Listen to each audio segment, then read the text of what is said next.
For example, if we order milk tea, maybe just limit the sugar content to 25% or 50%. Maybe cut the salt by 50% should be enough to prevent maybe obesity, which is also a risk factor for atrial fibrillation. I'm Dr. Paul Quetua. I'm a cardiac electrophysiologist in Makati Medical Center, the Philippines.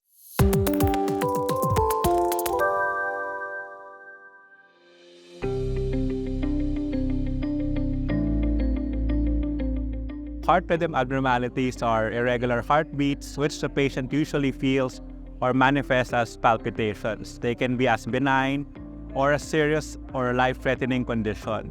So they sometimes present as fainting episodes or just sustained palpitations, meaning they feel their heartbeat very fast. And of course, the diagnosis depends on what the actual heartbeat is. So we can't just diagnose them just using the symptoms. So we need to actually see the irregular heartbeat in action and see if it's something that is life-threatening or not. In the Philippines, there is no actual number that we can see.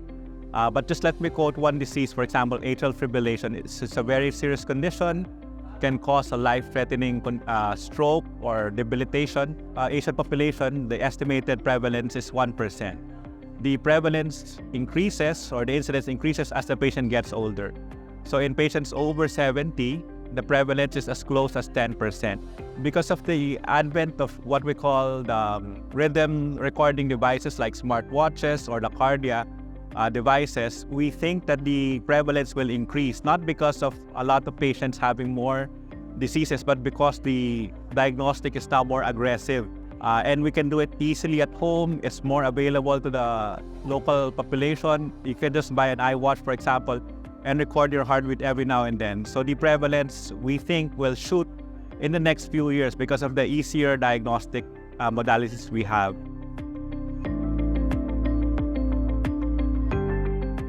So the most common symptom is actually palpitations. It can be a feeling that your heartbeat is beating strong or beating very fast, even when you're resting, or you feel that your heartbeat is irregular. Normally, we don't feel our heartbeats because we're distracted, we have a lot of work, but when we do feel it, it must be an impetus for diagnostic modalities or tests, because we need to make sure that that particular heartbeat is just something like a normal heartbeat when you're anxious, that you feel very strong, or it's an irregular heartbeat.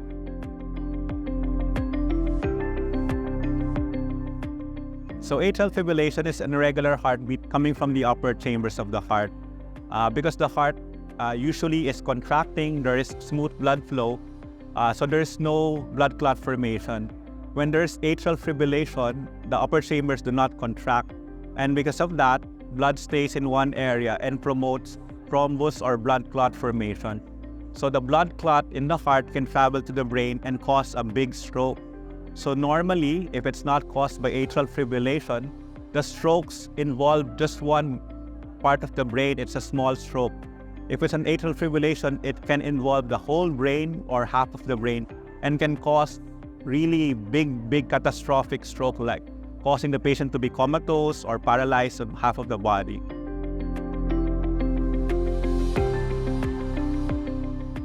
So the wearable device, the benefit is it's unlimited. It's kind of free once you buy it, and you can use it anytime. And the accuracy is close to almost 100%. So a lot of wearable devices are FDA approved, aside from the iWatch like the Galaxy. So there's a lot of devices that we can choose from, and they're very easy to use. You can just wear them and then press the buttons, and then they will record the heartbeat. So it's very easy to use. The more comorbidities, the older the patient, the more reason for them to screen for atrial fibrillation.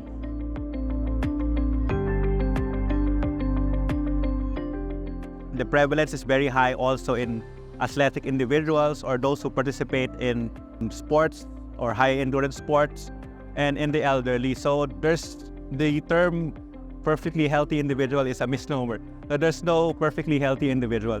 So exercise, the severity is linked to also increased risk of atrial fibrillation. So that's why we also recommend those people who participate in sports, especially the weekend warriors, so those who don't really participate in sports but do extraneous activities during the weekends, to screen, because that is a risk factor for atrial fibrillation. So because it's very easy, it's a very easy advice to give because they can just use it anytime.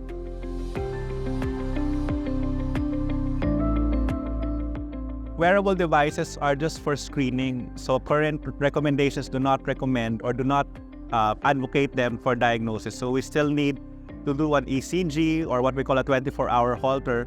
So that's an ECG recording of 24 hours at home or doing their usual activity. That's when we diagnose, but the screening is the part where the wearable devices come in. But for diagnosis, we need the real ECG to document the irregular heartbeat.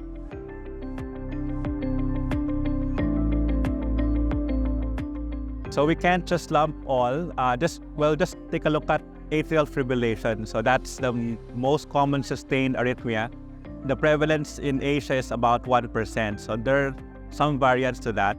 The prevalence increases as the diagnostic modalities used are more convenient. So in the next few years, we think that the prevalence will increase. So because of the Apple Watches, the devices used for diagnosis are very, very much easy to buy and use. So we think that the prevalence will increase in the next few years. It will balloon or shoot up in the next few years. We think that because of this aggressiveness in diagnosis, it will make the lives of doctors easier because we can actually screen more patients and help them earlier.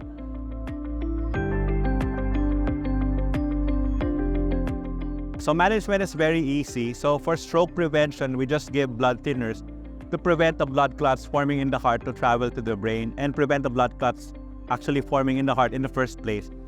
For the very irregular heartbeat, we can give medications to prevent the irregular heartbeat from causing palpitations, heart failure, a very fast heartbeat.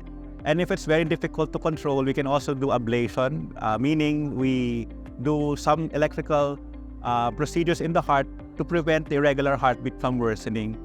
If the irregular heartbeat sometimes causes a very fast heartbeat and sometimes a very slow one, we can implant devices called pacemakers so that we can regulate the heartbeat and give the medications for the fast heartbeat. So there are a lot of things that we can do for the heart in patients with irregular heartbeat, not just medications.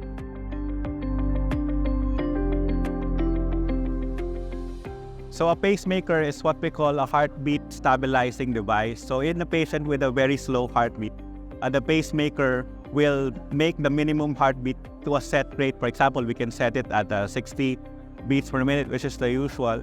So it's a small implantable device. There are a lot of types of pacemakers. Sometimes it's implanted on the left chest. Sometimes we have a leadless wherein it's entirely inside the heart. So there are different indications, but basically it's a device that we implant for patients with slow heartbeats, and it makes the heartbeat at the minimum at a set rate so that we can give the irregular heartbeat medications.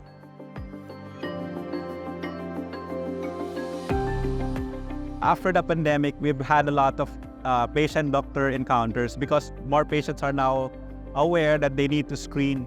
So if you're, for example, just Googling and you find a term or a statement in Google that seems to perfectly fit you, then maybe if you don't want to see your doctor, maybe just start with screening with a wearable device and see if it's really something that is dangerous or not. So you can take a lot of recordings of your heartbeat and then you can send it to your doctor and your doctor can interpret that for you. So you'll never know, maybe it's just something that is very minor, very benign, not needing therapy. Or it might be something that needs immediate treatment, and if you do the treatment now, it will save you a lot of money and heartaches in the future. I'm Dr. Paul Quetua. I'm a cardiac electrophysiologist from Makati Medical Center, the Philippines.